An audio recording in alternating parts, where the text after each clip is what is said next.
Hi everybody, today is December 1st and welcome back to Vlogmas. This is day 2. Um, I want to thank everybody for commenting on the Vlogmas Eve posting, wishing Gabe and I a speedy recovery. I did indeed test positive for COVID last night, so it's just going to be a lot of rest for the next few days. So thank you so much, Pat Metzger, for checking in with us. I did want to read a couple more Christmas or holiday memories to folks. Let's see. A vintage minimalist 529 says that her favorite holiday memory tradition is their Christmas morning bagel bar. Well, as a New Yorker, I can absolutely appreciate that. I think that's wonderful. Let's see. Anita, I think it's Thamer, or maybe The Mare. Favorite Christmas memory was the year we got the boys a puppy. He was the best dog we ever had, and the boys were so excited. Aw, that's so fun. Actually, I have plans after the holidays this year to get Gabriel a cat. We've been talking about it for months now. He's really been wanting a cat. We used to have dogs. In fact, when I moved to New York, I had a really wonderful dog. He was 14 years old when he passed away in, it would have been the summer of 2020. He was a great dog. I had adopted him along with another dog at the same time. His name was Riley, and the other dog was Jamie. They were both adopted on St. Patrick's Day in 2006. And then a couple weeks later, we took in a third dog. Her name was Sydney, and but Riley was the last one left of that pack. So I'm ready at this point, I think, for us to have another animal. Let's see, Anvita Sinha. Favorite Christmas memory, Christmas treat is of baking ginger cookies with her mom during December multiple times each year and gorging on them with the neighbors and the aunts. I love that. That's really, really cool. I honestly, I miss things like ginger cookies. My food allergies don't allow me to have them anymore, but I love that other people get to enjoy. Deborah Smith. Let's see. Many happy Christmas time memories, but for the first one that came to mind this evening is a walk that she had with her dad on Christmas Day evening after the festivities.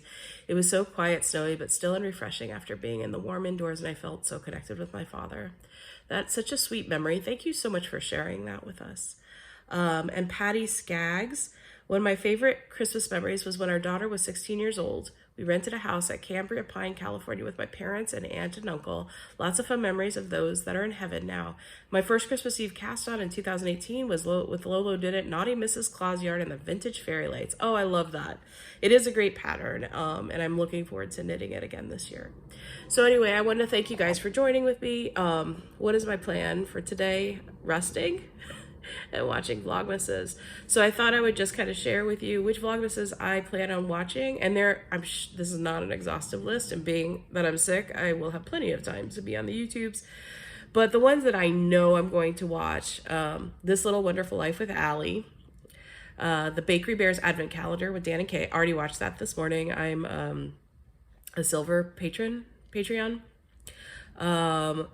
Green Lambkin Yarns with Suzanne.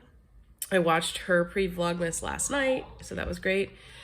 Nitty Natty with Natalie. I saw she posted this morning, so I'll be checking her out.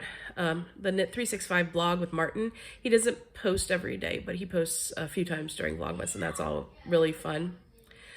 Tales from Cuckoo Land with Gaynor. She actually posted something yesterday that I watched, and so I'm looking forward to catching up with her family. Mad Madam Mel's knitting podcast with Mel.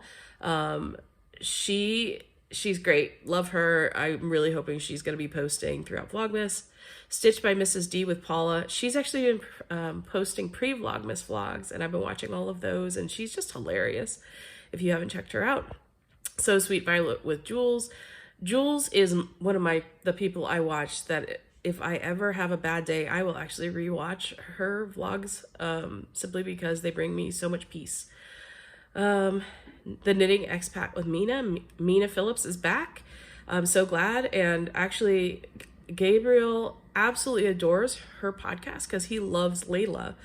and has for years. In fact, there, I want to say it was in, we were still living in North Carolina, so it would have been 2018, 2019, beginning of 2019.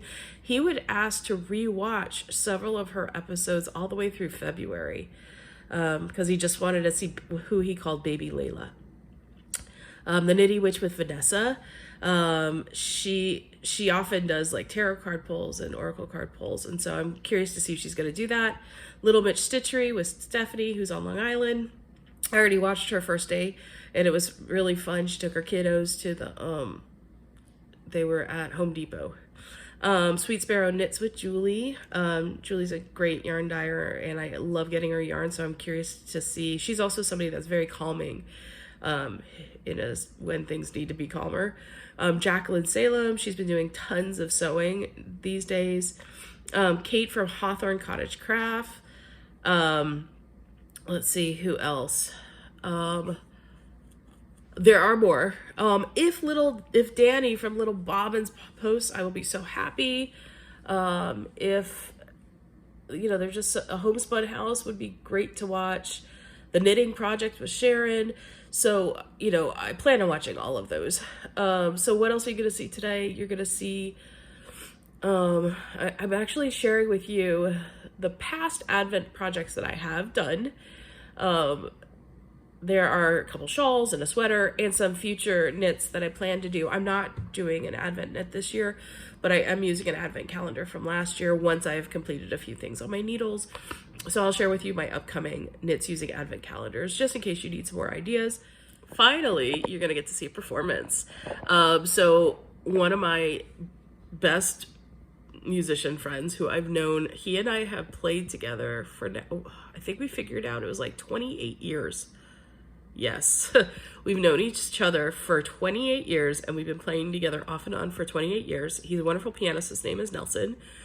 In November, he asked me to perform some movements from the Beethoven Spring Sonata and some pieces by Amy Beach, an American, late romantic, so late 19th century, early 20th century composer.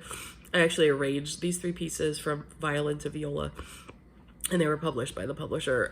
So he asked me to play these pieces with his students. And so he and I played 2 of the movements together and recorded them, but I'm going to actually share one of them with you today. So I hope you enjoy that. I'm just going to chill. If I have any energy to knit, I will. And I will see you tomorrow.